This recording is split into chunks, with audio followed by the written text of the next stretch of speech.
What is up, YouTube? Welcome back to the channel. Panda here. Today we're playing some Watcher of Realms. Guys, it is time for the event weekly update. Let's dive right into it.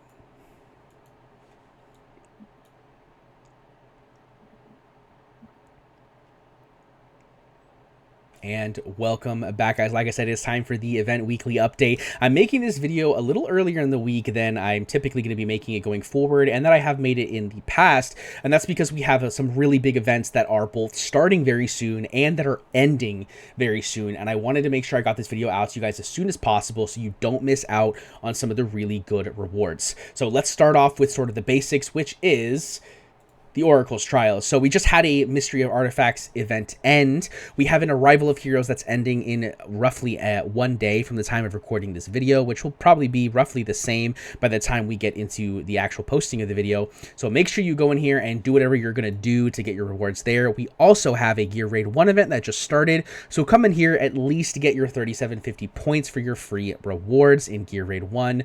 Always a positive. Free rewards is free rewards. You need to farm Gear Raid 1 eventually. Might as well do it when there's free stuff. But then we have the Immortal Codex, guys. So we just had the second boss, the Wasteland Titan, end. As you can see here, I personally got top 4% with a double S score. Collect our rewards. And we also have the final boss, which is the Arbiter of Frost, ending in 2 days, which will actually conclude this round of Immortal Codex. So if you haven't done so already, make sure to go in and do your best to get the best score you can in Arbiter of Frost. Personally, like I've said in previous videos, I recommend everyone aim for top 10 or top 5% if you can. Of course, not everyone's going to be able to. Some people might be able to get higher, but don't push yourself too hard unless you are a big spender, because it's going to be difficult to get into these top 100 spots. But again, aim for top 10, top 5%. Really, really good recommendation there.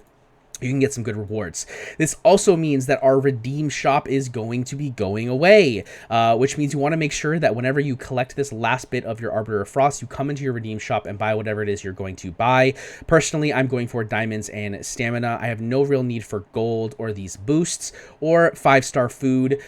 You can get the gear recasting hammers. If I'm being realistic, I don't think they're worth it, especially with some of the really amazing ancient summoning banners that we have coming up soon, including Praetus that's coming up here real soon, and Valderon that's potentially coming here soon. There's a lot of really good stuff coming to the game when it comes to ancients. So personally, I'm using my currency on the ancient summoning banners. But yeah. Then we have the next huge event that's coming in 3 days from now, which is the time-limited Hero Fusion event for Crowdor. I do have a video that will be coming out very soon regarding this champion, as well as the epic and the rare that are tied to this legendary fusion. So definitely hit that like button, hit the subscribe button so you can see when that content goes live in the future. But this event is starting, which means we have a ton of events that are very important for you to pay attention to. And we will, of course, have another video coming out once we have the official plan of what exactly is going to be happening with the event and what events you might be able to skip, what events you should maybe try to push for, etc. But yeah, this is a big event. It's coming in 3 days. Make sure you come in here and add it to the calendar, get your free energy, diamonds, and Hero XP. Not that that really matters too much, but make sure you have all this stuff stockpiled. Make sure you get this boosted up. That'd be awesome. We also have the Corridor of Glory. It is leaving in 1 day, so make sure you come in here and get whatever it is you're going to get. I highly, highly recommend pushing to 10,000 points if you can, but at least push to 6,800 to get your first skill stone. But if you do the math, you'll notice 10,000 is less than 6,800 times 2. So you're going to get more value from pushing to this 10,000 than you are from this 6,800, because let's be honest, all of these rewards up to this point are probably worth less than a legendary skill crystal for most people. So highly recommend you push to 10,000 if you can. If you can't, though, at least try to get to 6,800 so you can get the first legendary skill crystal. We also have the Shamrock Act, so you probably already have this finished if you play the game like regular. If you don't, though, I highly recommend you come in here and try to get all of this done. You've got 2 days left, so hopefully you've at least logged in for 3 days over the last week or so you can get the final login for 5 days reward. And go in there and make sure you spend up to 4,000 stamina and literally just leave your game online for 12 hours.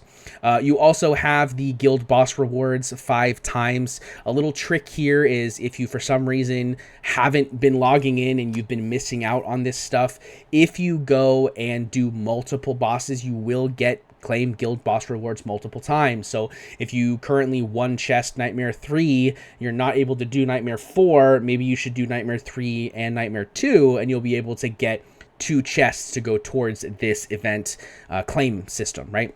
Then we have complete spending up to 300,000 gold. That's literally like half a piece of gear. I mean, it's not super difficult to get that done. So come in here and make sure you do that. You'll literally make that gold back with the 300 energy you get from it. Okay.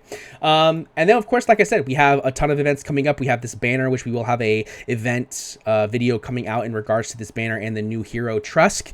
And like I said, we also have a ton of events that are coming out in regards tied to this Crow Door fusion event. So the first ones we have are the Brave Conquest coming out Thursday, then the Spiritual Altar coming out Friday.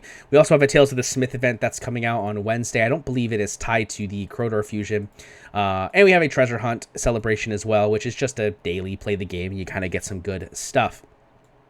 But other than that, we do have a brand new sort of section of Guild Wars. As you can see here, we are moving into the 3rd preparation phase of Season 2. So make sure you come in here and get your teams ready to go. Register up with your guild if you haven't done so already. We've got roughly 2 days before we go into battle phase. So you want to make sure you get stuff locked and loaded. But guys, that is it. That's the weekly event recap sort of set up. So make sure you go and do all of these things. Make sure you get whatever you can done. That would be very good for both you and your guild and the community as a whole. Let me know in the comment section down below what events you're excited about. Are you trying to push for Crowdor? I think he's going to be really good. But anyways, I'm dying. I'm sorry. Make sure to hit that thumbs up button. Let me know that you liked the video. And don't forget to hit subscribe. We are pushing for 5,000 subscribers. We're almost halfway there at 2,500. I'd really appreciate it if you guys could push me there. That would be really awesome. Anyways, guys, that's it for me today. I really hope you enjoyed it. And I'll see you in the next one. Peace.